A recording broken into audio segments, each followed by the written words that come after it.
Good evening everyone. आज हम लेकर आए हैं मिहाई चिक्सिंट-मिहाई की बुक फ्लो।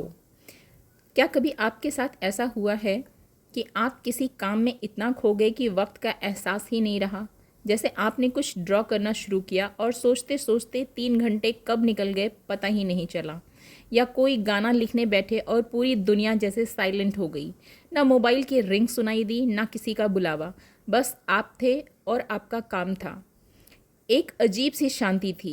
वो जो पल है ना, जब मन और शरीर एक साथ नाचते हैं, दिमाग बिल्कुल साफ होता है और अंदर से लगता है कि बस यही करना है।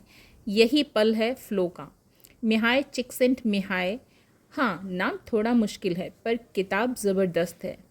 इन्होंने अपने कई सालों के रिसर्च में यही बताया कि इंसान की असली खुशी पैसे या आराम से नहीं आती। असली खुशी तब आती है जब हम किसी ऐसे काम में पूरी तरह डूब जाते हैं जो हमें पसंद हो, जो थोड़ा चैलेंजिंग हो और जिसमें हम खुद को भूल जाएं। आज की दुनिया में जहां हर सेकंड फ़ोन की नोटिफिकेशन आती है, इंस्टाग्राम स्क्रॉलिंग कभी ख़त्म नहीं होता और मन हज़ारों डायरेक्शन में भागता है, ऐसे में फ़्लो की ये सोच और भी ज़्यादा ज़रूरी हो जाती है। जब हम किसी काम में पूरे मन से उतरते हैं बिना रुकावट, तो वही फ़्लो स्टेट हमें वो सुकून देता है जो और कहीं नहीं मिलता। स्वागत है आपका आपके ही चैनल ऑडियो बुक स्पेस में।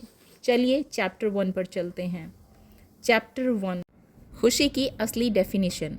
मिहाई कहते हैं कि ज़्यादातर लोग सोचते हैं कि खुशी बाहर से आती है, नई कार, नया फ़ोन, बड़ी सैलरी। लेकिन रिसर्च ने दिखाया है कि जो लोग सबसे ज़्यादा खुश होते हैं वे लोग हैं जो काम में पूरी तरह से डूब जाते हैं। खुशी एक फीलिंग नहीं है बल्कि एक स्टेट ऑफ बीइंग है। जब आप कोई मीनिंगफुल काम करते हैं, जैसे कोई नई चीज़ सीखना, कोई गाना लिखना, किसी प्रोजेक्ट को पूरा करना, तो आपका मन और शरीर एक रिदम में आ जाता है।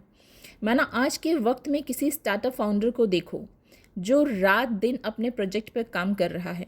वो कभी थकता है, कभी स्ट्रेस में होता है, पर जब प्रोडक्ट बनकर तैयार होता है तो उसके अंदर जो सेटिस्फैक्शन होता है वो फ्लो का ही असर है। हैप्पीनेस उस रिजल्ट से नहीं बल्कि उस जर्नी से आती है। Chapter 2, limits of mind and power of attention.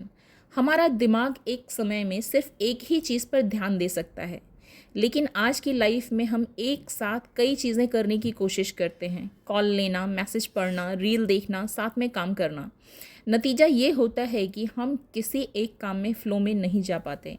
Flow का पहला नियम यही है कि ध्यान एक दिशा में बहना चाहिए। जब हम पूरे मन से किसी चीज़ में लगते हैं तो बाकी सब चीज़ें धीरे धीरे फेड हो जाती हैं। फॉर एग्ज़ाम्पल, एक क्रिकेटर जो मैच के बीच में है, भीड़ चिल्ला रही है, कैमरे चमक रहे हैं, पर उसे सिर्फ बॉल दिखती है। यही फ्लो है जब आपका पूरा ध्यान सिर्फ उसी चीज़ में होता है जो आपके सामने है। Chapter 3, the balance between challenge and skill. Flow तभी आता है जब जो काम हम कर रहे हैं वो ना बहुत आसान हो ना बहुत मुश्किल। अगर बहुत आसान होगा तो बोरियत होगी और बहुत मुश्किल होगा तो स्ट्रेस। लेकिन जब चैलेंज और हमारी स्किल एक बराबर होती है तो हम फ्लो में चले जाते हैं। आज की दुनिया में इसका एक अच्छा उदाहरण है गेमिंग। जब कोई गेम बहुत आसान होता है तो खिलाड़ी जल्दी बोर हो जाता है और जब बहुत मुश्किल होता है तो छोड़ देता है। लेकिन जब मुश्किल और स्किल का बैलेंस होता है तब हम बार बार खेलना चाहते हैं। यही कारण है कि हम घंटों तक कोई गेम बिना थके खेल सकते हैं। फॉर एग्ज़ाम्पल, किसी स्टूडेंट के लिए मैथ्स का कोई क्वेश्चन टफ है या किसी डांसर के लिए नया स्टेप सीखना, जब वो बस थोड़ा सा मुश्किल होता है तो हमारा दिमाग उसे पकड़ने में मज़ा लेता है और वही फ़्लो पैदा होता है। Chapter 4, the art of self control and concentration. Flow पाने के लिए हमें अपने माइंड को कंट्रोल करना सीखना पड़ता है। मिहाई कहते हैं कि जिसने अपने अटेंशन को कंट्रोल करना सीख लिया उसने अपने लाइफ को कंट्रोल करना सीख लिया। आजकल हर जगह डिस्ट्रैक्शंस हैं, रील्स, नोटिफिकेशंस, मीम्स, न्यूज़। हर सेकेंड कुछ ना कुछ हमारा फोकस ख़राब कर रहा होता है। लेकिन जिसने ध्यान की स्किल को सीख लिया अपने टाइम और लाइफ का असली ओनर बन जाता है। फ्लो हमें यही सिखाता है कि रियल फ्रीडम बाहर की चीज़ों में नहीं बल्कि हमारे अंदर होती है। फॉर एग्ज़ाम्पल, एक आर्टिस्ट जो रोज़ सुबह 2 घंटे पेंटिंग करता है और उस दौरान अपना फ़ोन ऑफ रखता है, वो धीरे धीरे उस ध्यान की शक्ति को महसूस करने लगता है। उसकी प्रोडक्टिविटी बढ़ती है, उसका मन शांत होता है और वो अपने काम से और जुड़ जाता है। यही असली कंट्रोल, जहाँ हम अपने अटेंशन को वहाँ लगाते हैं जहाँ वो मायने रखता है। Chapter 5, the joy of soul, autotelic experience. Autotelic शब्द मिहाई ने इंट्रोड्यूस किया है, जिसका मतलब है वो अनुभव जो खुद में ही सुखद हो, जिसके लिए किसी इनाम की ज़रूरत ना हो। जैसे कोई बच्चा मिट्टी से खेल रहा हो, उसे किसी रिजल्ट की परवाह नहीं, वो बस उस खेल में आनंद में है। यही है ऑटोटेलिक एक्सपीरियंस। अगर हम अपने काम को इसी भावना से करें कि हमें सिर्फ परिणाम नहीं प्रक्रिया में मज़ा आ रहा है, तो हम अपने हर दिन को ज़्यादा मीनिंगफुल बना सकते हैं। फॉर एग्ज़ाम्पल, अगर कोई इंसान योग करता है सिर्फ फिट रहने के लिए नहीं बल्कि उस शांति के लिए जो उसे उस समय महसूस होती है, तो वो फ्लो की एक्चुअल स्टेट में है। Chapter 6, the relationship between work and Joy. बहुत से लोग सोचते हैं कि काम और मज़ा दो अलग अलग चीज़ें हैं, लेकिन मिहाई कहते हैं कि अगर तुम सही दृष्टिकोण से देखो तो काम भी उतना ही सुखद हो सकता है जितना कोई शौक।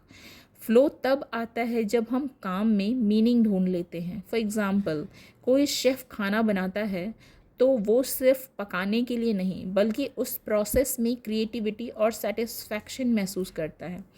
जब वो नए स्वाद बनाता है, रंगों को मिलाता है और लोगों के चेहरे पर खुशी देखता है, तो वो फ़्लो में होता है। आज भी कई लोग अपने बोरिंग जॉब को फ़्लो में बदल सकते हैं, बस नज़रिया बदलने की ज़रूरत है। अगर हम किसी काम को सिर्फ काम की तरह नहीं बल्कि एक क्रिएशन की तरह करें, तो हर छोटा काम भी आनंदमय हो जाता है। Chapter 7, leisure and boredom. Mihaly बताते हैं कि खाली समय अगर बिना उद्देश्य के बीते तो वो थका देने वाला हो सकता है। हम सोचते हैं कि आराम हमें खुश करेगा, लेकिन जब हम लगातार आराम में रहते हैं तो मन बोर हो जाता है। सोचो, छुट्टियों में पहले 2 दिन कितना मज़ा आता है, लेकिन अगर लगातार कुछ ना करो तो तीसरे दिन से ही बेचैनी शुरू हो जाती है। इसका मतलब है कि इंसान को सुकून तभी मिलता है जब वो किसी क्रिएटिव काम में लगा हो। फ्लो इसी को सिखाता है। आराम करने का मतलब सिर्फ लेटना नहीं बल्कि अपने समय का सुंदर उपयोग करना है। चैप्टर 8, परिवार, रिश्ते और फ्लो। फ्लो सिर्फ काम में नहीं रिश्तों में भी आ सकता है। जब हम किसी से बात करते हैं और पूरी तरह उस पल में मौजूद होते हैं, बिना फ़ोन, बिना जल्दी, तो वो बातचीत मीनिंगफुल बन जाती है।